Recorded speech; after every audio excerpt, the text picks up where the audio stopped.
Very good morning and wish you happy new year also. New beginning 1 जनवरी है ना। तो आज अभी किसी ने वीडियो भेजा है, बहुत ही अच्छी कहानी है। उसमें श्री कृष्ण और अर्जुन की बात आती है। उसमें भी उसका नाम नहीं है, कौन बोल रहा है, लेकिन जो उसके पीछे का जो उपदेश का या सीख का भाव है वो महत्व का है।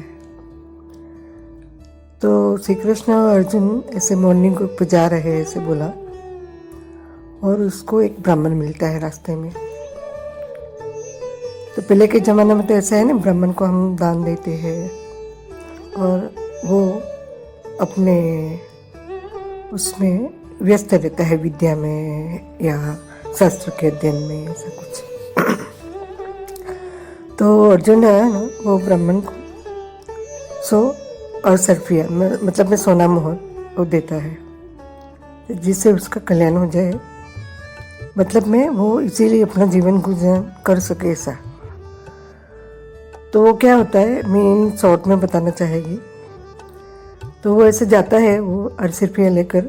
तो रास्ते में किसी ने उसको लूट लिया, ब्राह्मण को। फिर दूसरे दिन फिर से ऐसे ही मॉर्निंग वॉक करते हैं दोनों, श्री कृष्ण और अर्जुन।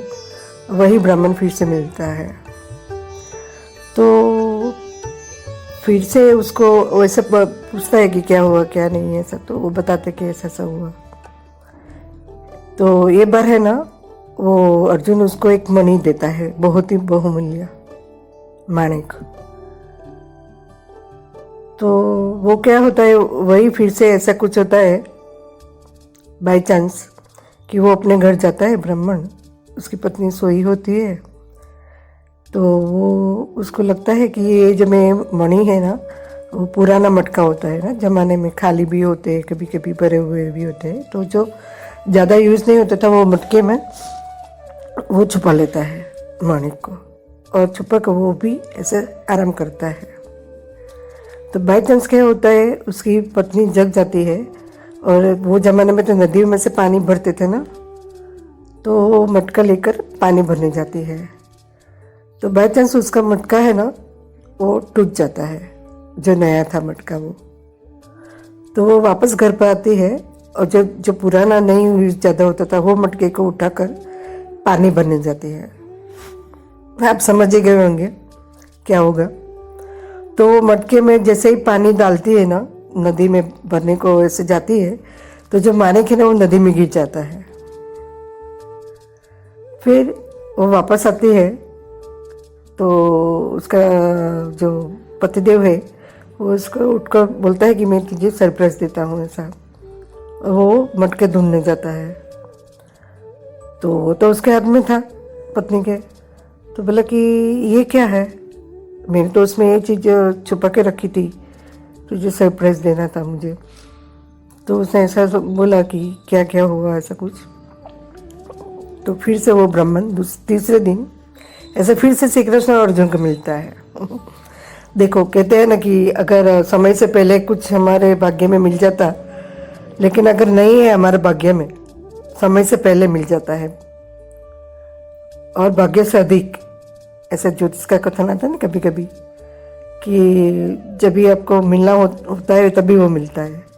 अगर आपके भाग्य में लिखा है और तो कैसे भी करके मिल जाएगा, अगर नहीं लिखा है तो मिला हुआ भी वापस चला जाएगा, व्हाटएवर। आप समझ गए मैं क्या कहना चाहती हूँ। तो फिर वो भी कहानी सब बताते कि ऐसा ऐसा हुआ। तो श्री कृष्ण उसको 2 पैसे देते हैं। तो ब्राह्मण मन में सोचता है कि ये इतने बड़े आदमी और सिर्फ 2 रुपया है, लेकिन फिर भी वो ले लेता है। हाँ, एक बात और, उसमें ना जब भी वो पैसे और सोनामर और जो मनी मिलते थे ना उसको, तो वो हमेशा ऐसे रास्ते में चलते चलते सोचता था कि इसे मैं खरीदूंगा, उसे मैं वो खरीदूंगा, इसे मैं बड़ा घर बनाऊंगा।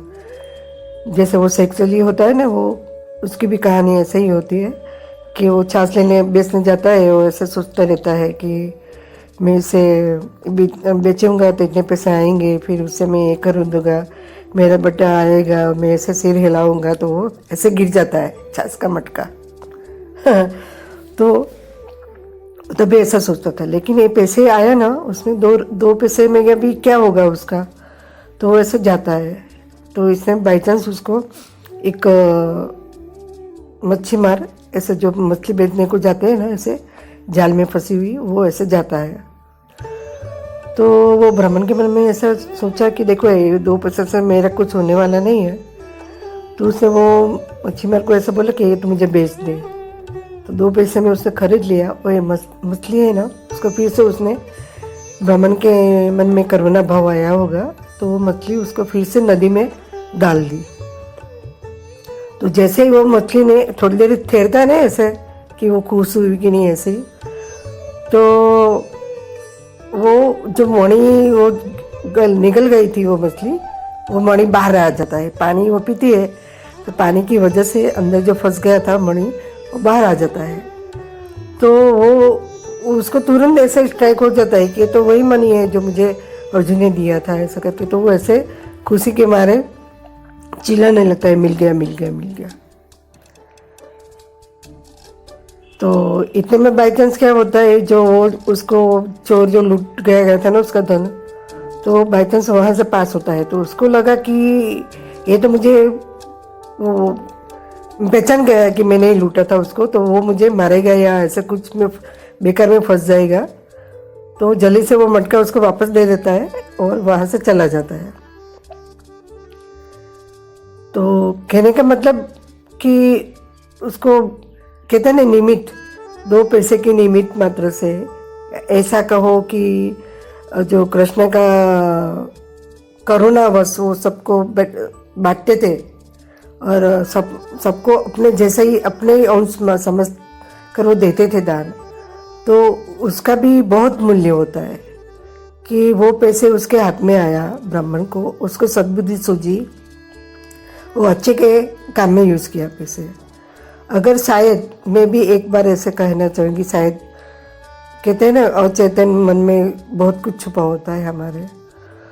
तो जो जब भी अर्जुन ने दान दिया होगा ना, तो उसका मैं भाव घना होगा कि मैं ऐसा इतना अच्छा काम कर रहा हूँ, कर्ता का भाव। तो शायद जैसे कहते हैं ना कि धन की गति वैसी होती है जैसे जिस तरह से वो मार्ग से आया होता है।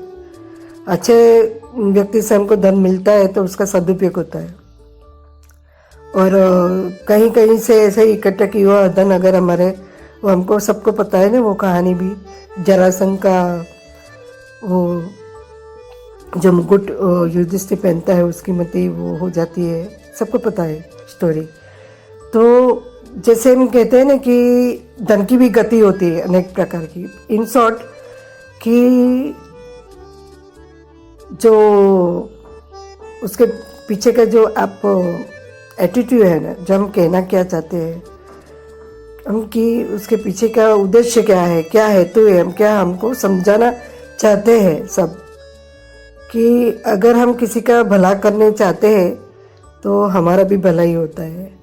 अगर हम पेलो के ना खड्डा खोदते तो दूसरा गिरे ना गिरे, हम खुद ही गिर सकते हैं उसमें बाय चांस।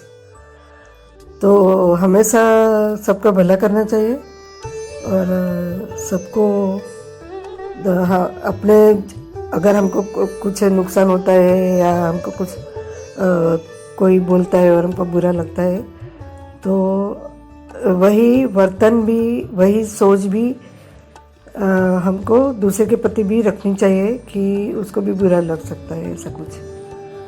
तो थोड़ा मगरू अस्तु हजम तसस, तेरा तुझ करपन क्या लागे मेरा। ओम शांति, ओम शांति।